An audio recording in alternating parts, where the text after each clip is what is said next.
Hello everyone and welcome back. I'm glad to have you all with me today. My name is Top Doug. So today we'll be doing a high level attack as I mentioned in my last video. So I'll be showing off my main team today, which we'll get to in just a second. I'll be going over like what it takes for my team to be successful and how to use it at the highest level. So let's get the battle started. So as you can see, my main team is blue Norman, red eel, and green Hydra. So let's get into the attack. And then we'll kind of talk about a lot of the things you kind of want to watch out for when using this team, where it really excels and that sort of thing. Alright, so we have BG with green HQ, which is a kind of a normal setup, not usually the green HQ, but you know, the blue-green is often seen in U formation at the highest level.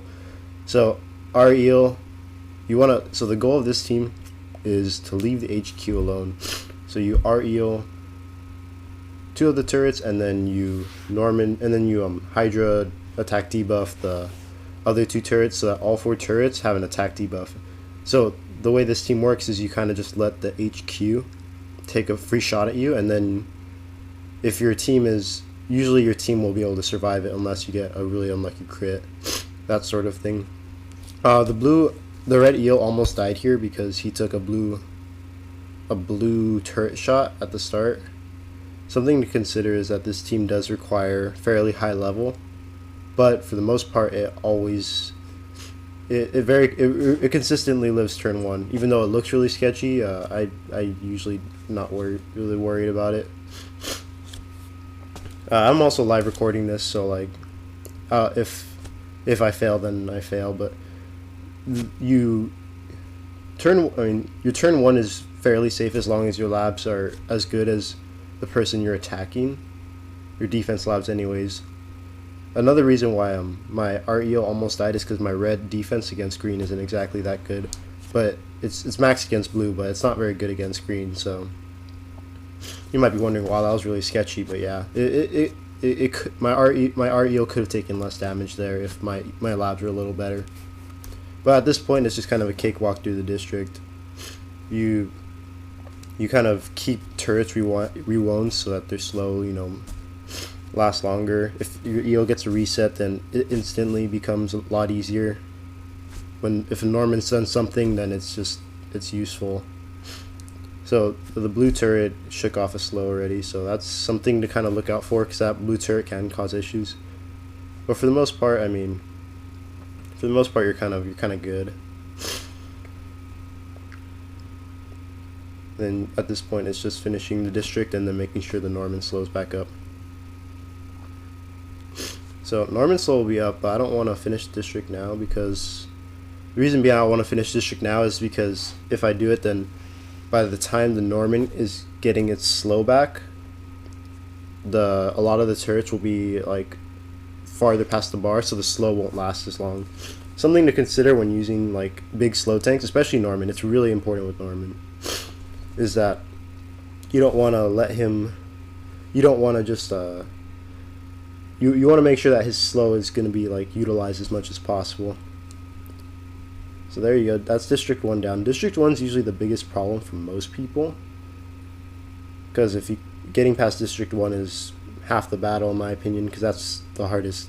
That's usually the most difficult district, because you can't really affect the meters as much with slows. Alright, so similar technique, you want to attack debuff as many turrets as possible. I'll get to rewinding the HQ at some point, but that's not the main focus right away. Due to the fact that I can Hydra shield, I do have Norman shield, so unless I get like a really bad crit, I'm not at risk of really dying from HQ shots. The turrets are a bigger priority because both green and red turrets can one-shot. For example, the greens can one-shot the Norman really easily, and the reds will one-shot the Hydra if they ever shoot them. That's kind of a given. Even if their labs are the same, they just gets one-shot. But at this point, it's fairly, I'd say, not autopilot, but it's fairly autopilot. It's just making sure that you you use your cooldowns when you get a chance, and that you don't mess up the Norman slow for next district. But yeah, this team, what I really like about this team is that it's really consistent. While turn 1 may have looked really sketchy, that's just my red eel not having good enough green defense. But in general, this team is just, it's really consistent. It hardly gets hit like a lot of stun teams. Oh, right here I'm just attempting to make sure that the Norman gets a little meter before we go into next district. But the team hardly gets hit. It's really good at surviving turn 1. If your labs are better than your opponents, then like the turn 1's pretty much free unless you get some really bad crits. But yeah, as you can see at this point, you're just not really getting hit without an attack debuff, which won't ever kill you unless it's just like horrible bad focus with really crazy crits. But that doesn't really happen. I guess 4 greens, you might kind of worry about that happening if like a few of them get crits even with attack debuffs. That hasn't happened to me actually, but I guess hypothetically it maybe could.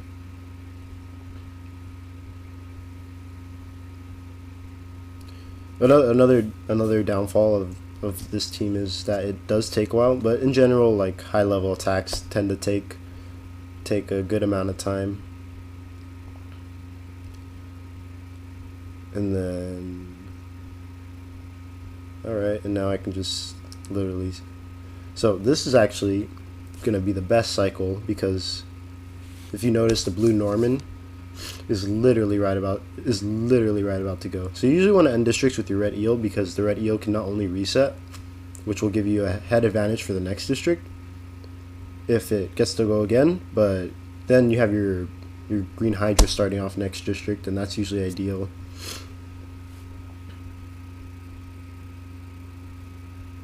Since it's ideal, let me explain that actually. It's ideal because if you end the district with red eel instead of green Hydra, so say you end it with green Hydra, this is a matter of damage. It's a matter of just getting an extra damage. Because if you end it with green Hydra, then nothing attacks before the blue Norman. But if you end it with red eel, then potentially the red eel and the green Hydra attack before the blue Norman, and it's the same exact timing. So, but after this, I'll show you guys my labs, so you can kind of get a feeling of the labs of my labs that it takes for this team to like actually like be able to take down max bases consistently. But something to consider is that this base is indeed max labs, max defense. Yeah, I'd say it's really well set up too. It's using a lot of it's using really viable turret strategies. It's not like doing some like crazy wacko formations and stuff like that. No, that's a top player's base. But anyways, so there's the attack. Oh wait, yeah, I'm going to the right place. For a second I was like, wait, I'm going to the wrong place. But so monster classes, so you'll see that, hold on, it's lagging a bit.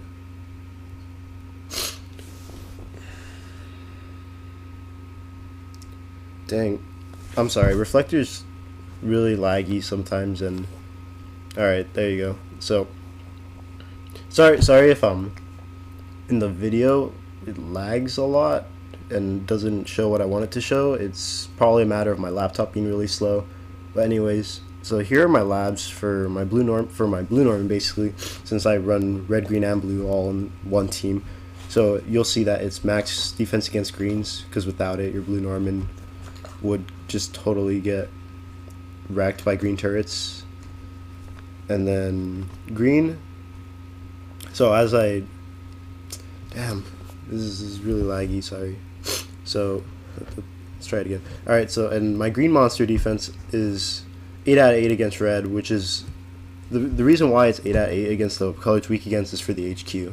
That's basically the way that this team functions, is that it needs to survive the HQ shot. The monsters at risk at dying with the HQ shot are usually the supports against their weak color. So the green Hydra against red, that kind of thing. That's really threatening if you end up getting your REL ends up getting slowed, because then the RHQ is able to not only shoot the Hydra and do a lot of damage to the Hydra, but then it ends up taking the bleed before the REL, and that's kind of an issue.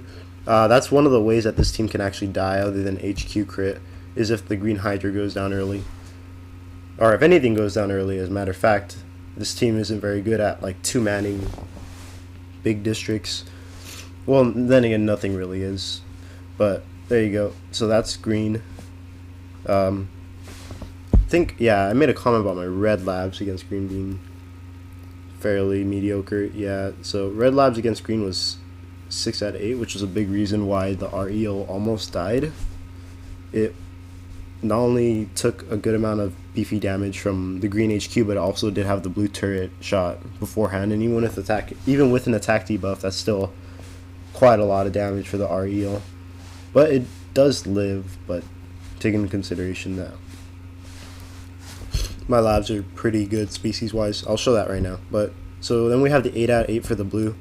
That's obviously really important for it, so that it can survive blue HQ shots and a blue turret shot. And then let's get to species. No, that's defense. Let's get the species. Let's look at Norman first. I have the health and the deflect, obviously 4 out of 4. Nothing else really matters. And then Eel, I have health 4 out of 4 and defense 3 out of 4. And Hydra, we have the 4 out of 4 and the 3 out of 4 also. I can do a few of these upgrades, but I just haven't gotten to them yet.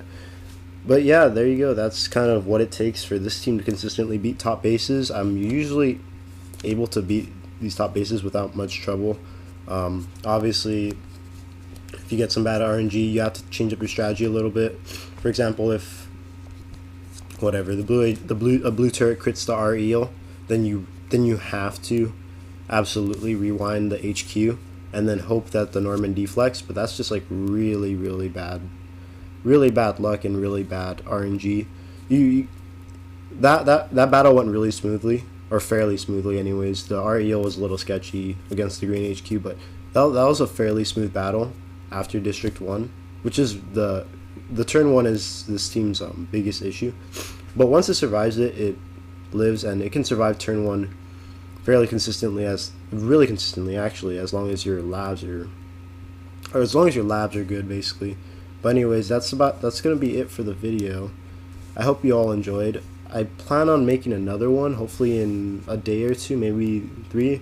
I'll see how busy I am. I'm gonna start school next Monday, so once school starts, I'll probably have like a consistent like one on the weekend, one in the week, because my next quarter is gonna be pretty hefty. But anyways, thank you for listening and watching. I hope you all have a good day, and peace out.